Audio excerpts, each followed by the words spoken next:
안녕하세요. 이상로의 텐텐베거입니다. 하루 오르면 하루 빠지는 시장, 지수는 박스권에 갇힌 가운데 오늘도 강한 테마 장세가 이어집니다. 고민이 많은 시장에서 와우넷 이상로 파트너와 전략 세워가시죠. 어서 오세요. 네, 반갑습니다. 네, 반갑습니다.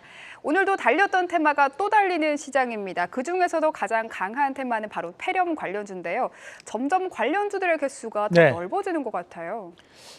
폐렴도 폐렴이지만 지금 현재 질병본부에서 얘기를 하는 것은 이 폐렴에 대한 부분은 그렇게 크게까지 신경 쓰실 필요는 없다라는 얘기가 지금 나오고 있는 상황이었고, 다만 이제 오늘 시장에서 또 이슈가 되는 것이 또 소화 관련해서 이제 독감들이 또 요즘 상당히 유행하고 있습니다. 그렇다 보니까 그에 따른 부분 자체에서 우리가 항생제 관련된 기업들이 또 강세를 좀 보이고 있는 모습들이고, 아시다시피 이제 항생제 같은 경우에는 처방전에 대한 부분이 있어야지만 좀 더 우리가 효능이 좋은 항생제를 구입을 할 수 있는데, 그렇다 보니까 이런 항생제 관련된 제네릭 의약품 관련 기업들에 대한 상승이 좀 나타나고 있는 과정들입니다. 시장 자체는 좀 핑계거리를 계속적으로 좀 대고 있는 것 같습니다. 그래서 감기약 관련된 기업들에 대한 상승세가 오늘 시장에서 좀 더 돋보인다라고 좀 봐야 될 것 같고, 몇 가지 기업들 좀 체크 한번 해보시면 우선 명문제약 한번 같이 보도록 하겠습니다. 앞서 말씀드렸던 대로 이제 명문제약 같은 기업들이 보면 이제 제네릭 의약품 관련된 기업이라고 보시면 됩니다. 이제 복제약을 생산하는 기업들인데, 우리나라는 이제 유럽이라든지 미국보다 이런 신약에 대한 부분이 상당히 뒤처져서 출발했었기 때문에 이런 제네릭 성장이 상당 빠르게 나타났던 부분들이 존재합니다. 그렇다 보니까 대부분의 이런 제약업종들이 이런 제네릭에 속해 있는 기업들이라고 보시면 되겠고, 마찬가지로 이제 오늘 또 폐렴 관련과 엮여 있는 기업이 또 위더스 제약이라는 기업이 있습니다. 위더스 제약이 현재 바닥권역부터 꾸준하게 좀 상승을 하면서 연속적인 좀 시세를 좀 붙이고 있는 과정이라고 볼 수 있겠고요.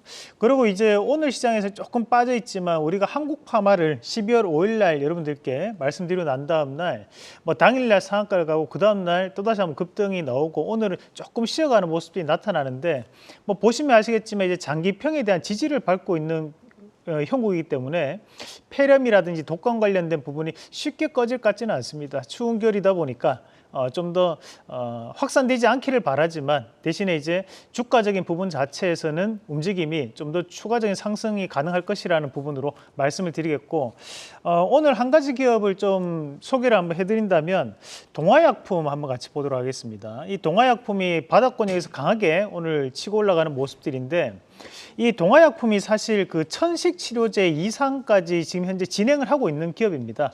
이 천식 같은 경우에도 결국 호흡기 질환이다 보니까 그에 따른 부분 자체에서 오늘 시장에서 상당히 강한 움직임을 나타내고 있고, 그리고 2024년도에 이제 신사옥으로 이전 예정이거든요. 그렇다 보니까 거기에 따른 부분 자체가 주가에 미리 기대감으로 나타날 수 있는 부분.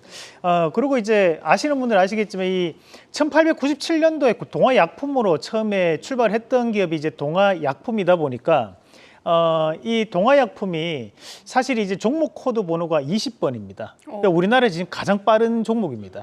원래 10번이 조은행이었는데 그 회사가 이제 합병을 거치면서 없어졌고, 지금 이제 가장 빠른 번호가 이 동화약품이 20번이거든요. 그래서 이 기업이 또 과거에 이제 독립운동 또 지원했던 기업이기 때문에 이 정도 기업은 조금 우리 시청자분들 알고 계시면 좋지 않을까 해서 한번 말씀을 드리겠습니다. 네, 또 동화약품의 감기약 판콜이 62년 만에 감기약 1위를 또 차지했다고 하더라고요. 그런 호재까지는 동화약품까지 살펴봤습니다. 두 번째 체크 포인트는요, 방산입니다. 국내 방산업계가 폴란드와의 2차 계약에 필요한 수출은행법 자본금 상향 법안이 연말에 통과될 거란 기대가 더해지고 있습니다.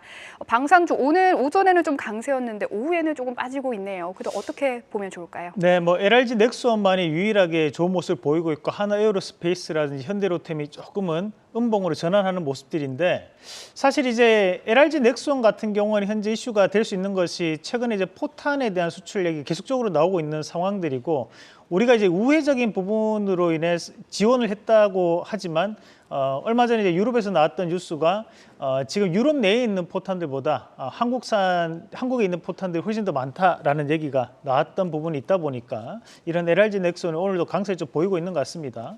오늘 이제 국회에서 안건이 이루어진 게 20일과 28일 날 본회의가 열린다는 얘기가 나오면서 수출은행법에 대한 자본금 상향에 대한 기대감이 다시 한번 이런 방산주에 대한 상승세를 좀 이끌고 있는 부분으로 파악을 한번 해봐야 될 것 같고, 있고, 우리가 흔히 얘기하는 이제 우리가 방산주 안에서 독수리 오형제 기업들이 있습니다. 하나에어로스페이스, 풍산, LRG 넥스원, 현대로템, 그리고 한국항공우주까지 이 5개 기업은 다시 한번 눈여겨보신 전략으로 말씀드리겠습니다. 네, 독수리 오형제 잘 살펴봐야겠네요. 마지막 체크포인트 STO 관련주 살펴보겠습니다. 도대체 언제까지 오를까요? 네, 뭐 우선은 이제 그 현재 한국거래소에서 얘기하는 것이 공식 절차를 착수했다라는 얘기가 나오면서 다시 한 번 더 강세를 좀 보이고 있는데, 그러면서 지금 현재 이 STO에 대한 신고 절차를 제출했던 기업이 뭐 서울옥션 같은 기업들이 자회사를 통해서 제출하는 모습들이 나타났습니다. 말 그대로 이제 우리가 뭐 한우라든지 또는 이제 미술품, 이런 어떻게 보면 유형 자산에 대한 부분 자체를 조각 투자하자라는 개념이 STO다 보니까 증권가에서는 상당한 호재로 받아들일 수 있습니다, 사실. 왜냐하면 이제 새로운 증권 플랫폼이 하나 생기는 개념이기 때문에, 그래 당분간에 이런 STO 관련된 기업들이 가상화폐가 꺾이지 않는다면 상당한 상승세를 좀 이룰 거라고 보고, 오늘 이제 서울옥션 한번 같이 보도록 하겠습니다. 서울옥션이 12월 1일 날 말씀드렸던 기업인데, 오늘도 다시 한 번 더 강세를 보이고 있는 상황입니다. 이 서울옥션 같은 경우에는 현재 미술품에 대한 부분이 국내에서 점유율 50% 이상을 육박하고 있는, 그래서 우리나라 점유율로는 1등을 차지하고 있는 기업이다 보니까 이런 STO 관련돼서 직접적인 영향을 받는다고 좀 봐야 될 것 같고, 그리고 이제 IT센 한번 같이 보도록 하겠습니다. 이 IT센이라는 기업이 금거래소를 또 보유하고 있는 기업이기도 합니다. 그렇다 보니까 금에 대한 조각 투자도 가능해질 수 있는 그런 여건이기 때문에 우리가 이런 기업들은 우리가 단발적인 부분에서도 상당한 상승을 좀 보일 수 있다는 부분도 참고를 하시면서 좀 봐야 될 것 같습니다. 네, 그럼 가상화폐가 꺾이기 전까지는 STO 계속 갈 것 같다, 이렇게 정리를 해도 괜찮을까요? 정부에서 추진하는 것이 우리가 STO라고 본다면, 우리가 이제 민간에서 지금 현재 확산됐던 것이 가상화폐이기 때문에 뭐 두 개의 흐름이 거의 비슷한 움직임으로 좀 나타날 거라고 보고, 현재 이제 14일 전까지는 사실 방향성을 결정하기가 대단히 어렵습니다. 그런 부분 자체를 감안했을 때 다음 주에도 이런 이슈들을 좀 더 이어갈 여지가 높다라는 말씀까지 드리겠습니다. 네, 오늘 다시 살펴볼 원픽은 덱스터입니다. 이 500만 관객을 달성한 이 서울의 봄에도 함께 참여를 했더라고요. 네, 서울의 봄에 그 1979년도에 대한 배경을 만들어냈던 기업이 또 덱스터였기 때문에 이 덱스터에 대한 흥행 효과가 또 이어지는 부분으로 또 봐야 될 것 같습니다. 과거에 신과 함께가 이제 쌍천만을 기록했을 때 특수 효과를 담당했던 기업이 덱스터였고, 이번에 또 서울의 봄 얘기 또 나오고 있거든요. 또 과거에 이제 기생충 영화에도 마찬가지로 이 덱스터가 담당을 했던 기업이기도 합니다. 그래서 이런 최근에는 VFX 효과라고 하죠. 특수 효과에 대한 부분이 상당히 중요해짐에 따라서 지금 이 덱스터의 부분도 저가부터 올라오는 단계이기 때문에 수익을 좀 더 극대화할 수 있는 전략으로 말씀드리겠습니다. 네, 오늘 살펴볼 관련주 영화와 드라마 관련주입니다.